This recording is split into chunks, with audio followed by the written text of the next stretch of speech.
तो जो नियम बोले आप जाकर देखिए, आरबीसी 6-4 खंडिका 26 पढ़िएगा, उसमें नियम दिया है, कलेक्टर को पूरा अधिकार दिया है। और धारा 57 भू राज्य संहिता 32 सभी भूमि, सारी भूमि का मालिक राज्य शासन है, छत्तीसगढ़ शासन है। केवल आपकी सहमति ली जाती है, जो कि गांव के कोई विकास की योजना को प्राथमिकता देना है, विकास की योजना नहीं है तो फिर कलेक्टर निर्णय लेकर के दूसरे काम के लिए जमीन दे सकता है। अगर वो आबादी जमीन होती तो आपका फर्स्ट हक बनता था, गुठान की जमीन होती तो आपका बिल्कुल हक बनता था। चारागाह की जमीन अगर 2% है, उससे ज्यादा की जमीन को कलेक्टर को पूरा पावर है और दूसरे विभाग को, शासकीय विभाग को दे सकता है। और यहाँ में हमें किसी निजी व्यक्ति के लिए नहीं अधिग्रहण कर रहे हैं। रायपुर में 3 अलग अलग फीडर सप्लाई होती है और रायपुर के आसपास नया रायपुर, जिस तरीके से हमारा रायपुर महानगर बन रहा है, प्लस 1 मिनट यार प्लीज, है तो जो टेक्निकल चीज है वो मैं बताना चाह रहा हूँ।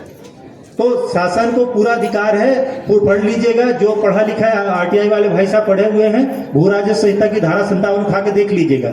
अल्टीमेट सारी जमीन राज्य शासन की, इवन आपकी निजी भूमि भी राज्य शासन की है। इसीलिए अधिग्रहण एक्ट 2013 बनाया है कि शासन को अगर ये प्रतीत होता है कि कोई विकास कार्य करने से उस क्षेत्र का डेवलपमेंट होता है तो जमीन का अधिग्रहण शासन कर सकती है।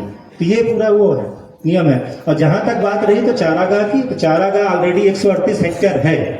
अगर आप लोग बोलेंगे तो फिर मैं कहाँ चारागाह जमीन कब्जा है, आपको उतना चारागाह निकाल के दे दूंगा मैं, लेकिन जिसका कब्जा हटेगा फिर आप लोग जानिएगा, ठीक है। तो इसके लिए मेरा अंत में और जो टेक्निकल चीज बताया कि भाई मवेशी के लिए, मवेशी को कोई हाथ नहीं।